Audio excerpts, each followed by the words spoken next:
आगे बढ़ने से पहले चैनल को लाइक एंड सब्सक्राइब कर दीजिए। अब शुरू करते हैं नागेश्वर मंदिर के इतिहास के बारे में। नागेश्वर मंदिर एक प्रसिद्ध मंदिर है जो भगवान शिव को समर्पित है।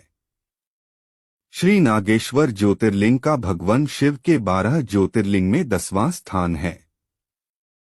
यह ज्योतिर्लिंग प्रामाणिक रूप से कहाँ स्थित है, यह विद्वानों के दावे प्रतिदावे चलते रहने के कारण कहना आसान नहीं है। फिर भी गुजरात राज्य में गोमती द्वारका के बीच दारुकावन क्षेत्र में इसके प्रामाणिक स्थान होने की मान्यता अधिक है। नागेश्वर ज्योतिर्लिंग होने के दावे जिंदी अन्य स्थानों पर किए जाते हैं। उनमें से एक आंध्र प्रदेश में अवढ़ा गांव में मन जाता है। यह अवढ़ा गांव महाराष्ट्र राज्य के परभनी क्षेत्र से होकर हिंगोली जाते हुए पड़ता है। दूसरा स्थान उत्तराखंड राज्य में अल्मोड़ा से 17 मील दूर जोगेश्वर नामक तीर्थ बताया जाता है।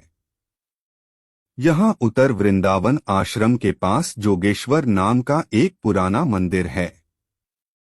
इससे 1.5 मील की उतराई पर देवदार के सघन वृक्षों के मध्य नदी के तट पर नागेश्वर ज्योतिर्लिंग बताया जाता है। स्कंद पुराण में इन्हीं नागेश लिंग का वर्णन एवं महात्म्य वर्णित है। शिव पुराण में गुजरात राज्य के भीतर ही दारुकावन क्षेत्र में स्थित ज्योतिर्लिंग को ही नागेश्वर ज्योतिर्लिंग कहा जाता है। द्वादश ज्योतिर्लिंग स्तुति में भी नागेश्वर ज्योतिर्लिंग को दारुकावन क्षेत्र में ही वर्णित किया गया है। महात्म्य के अनुसार जो आदरपूर्वक इस शिवलिंग की उत्पत्ति एवं महात्म्य को सुनेगा और इसके दर्शन करेगा, वह सभी पापों से मुक्त होकर समस्त सुखों को भोगता हुआ अंतः परमपद को प्राप्त होगा। इस ज्योतिर्लिंग के संबंध में पुराणों यह कथा वर्णित है। सुप्रिय नामक एक बड़ा धर्मात्मा और सदाचारी वैश्य था। वह भगवान शिव का अनन्य भक्त था। वह निरंतर उनकी आराधना, पूजन और ध्यान में तल्लीन रहता था। अपने सारे कार्य वह भगवान शिव को अर्पित करके करता था। मन, वचन, कर्म से वह पूर्णतः शिवार्चन में ही तल्लीन रहता था। उसकी इस शिव भक्ति से दारुक नामक एक राक्षस बहुत क्रुद्ध रहता था। उसे भगवान शिव की यह पूजा किसी प्रकार भी अच्छी नहीं लगती थी। वह निरंतर इस बात का प्रयत्न किया करता था कि उस सुप्रिय की पूजा अर्चना में विघ्न पहुंचे।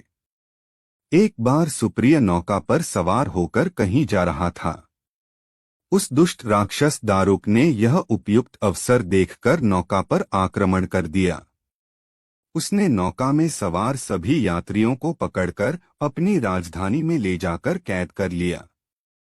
सुप्रिय कारागार में भी अपने नित्य नियम के अनुसार भगवान शिव की पूजा आराधना करने लगा।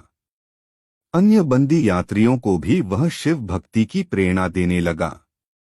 दारुक ने जब अपने सेवकों से सुप्रिय के विषय में यह समाचार सुना, तब वह अत्यंत क्रुद्ध होकर उस कारागार में आ पहुंचा। सुप्रिय उस समय भगवान शिव के चरणों में ध्यान लगाए हुए दोनों आंखें बंद किए बैठा था। उस राक्षस ने उसकी यह मुद्रा देखकर अत्यंत भीषण स्वर में उसे डांटते हुए कहा, रे दुष्ट वैश्य, तू आंखें बंद कर इस समय यहाँ कौन से उपद्रव और षड्यंत्र करने की बातें सोच रहा है। उसके यह कहने पर भी धर्मात्मा शिवभक्त सुप्रिय की समाधि भंग नहीं हुई। अब तो वह दारुक राक्षस क्रोध से एकदम पागल हो उठा। उसने तत्काल अपने अनुचरों को सुप्रिय तथा अन्य सभी बंदियों को मार डालने का आदेश दे दिया। सुप्रिय उसके इस आदेश से जरा भी विचलित और भयभीत नहीं हुआ। वह एकाग्र मन से अपनी और अन्य बंदियों की मुक्ति के लिए भगवान शिव से प्रार्थना करने लगा। उसे यह पूर्ण विश्वास था कि मेरे आराध्य भगवान शिवजी इस विपत्ति से मुझे अवश्य ही छुटकारा दिलाएंगे। उसकी प्रार्थना सुनकर भगवान शंकर जी तत्क्षण उस कारागार में एक ऊंचे स्थान में एक चमकते हुए सिंहासन पर स्थित होकर ज्योतिर्लिंग के रूप में प्रकट हो गए। उन्होंने इस प्रकार सुप्रिय को दर्शन देकर उसे अपना पाशुपतस्त्र भी प्रदान किया।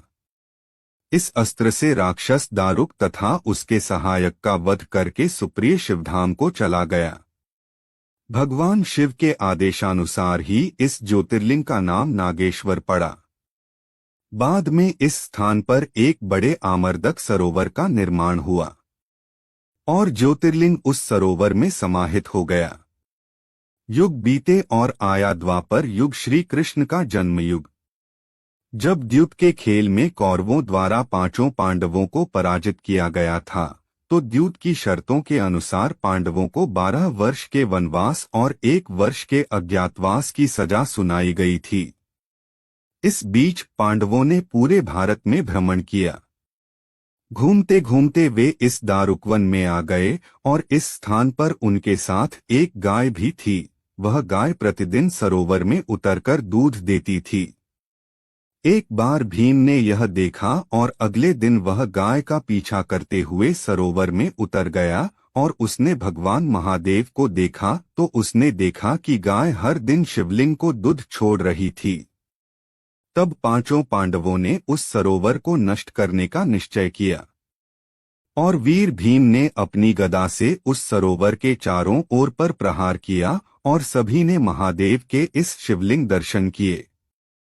श्री कृष्ण ने उन्हें उस शिवलिंग के बारे में बताया और कहा, यह शिवलिंग कोई साधारण नहीं है, यह नागेश्वर ज्योतिर्लिंग है। तब 5 पांडवों ने उस स्थान पर भूतल पर स्थित ज्योतिर्लिंग का भव्य अखंड पत्थर का मंदिर बनवाया। बाद में छत्रपति संभाजी महाराज के शासनकाल में औरंगजेब ने इस मंदिर की इमारतों को नष्ट कर दिया। औरंगजेब की जीत के दौरान इस मंदिर को नष्ट कर दिया गया था। मंदिर के वर्तमान खड़े शिखर का पुनर्निर्माण अहिल्याबाई होलकर द्वारा किया गया था और हम इसे आज भी देखते हैं।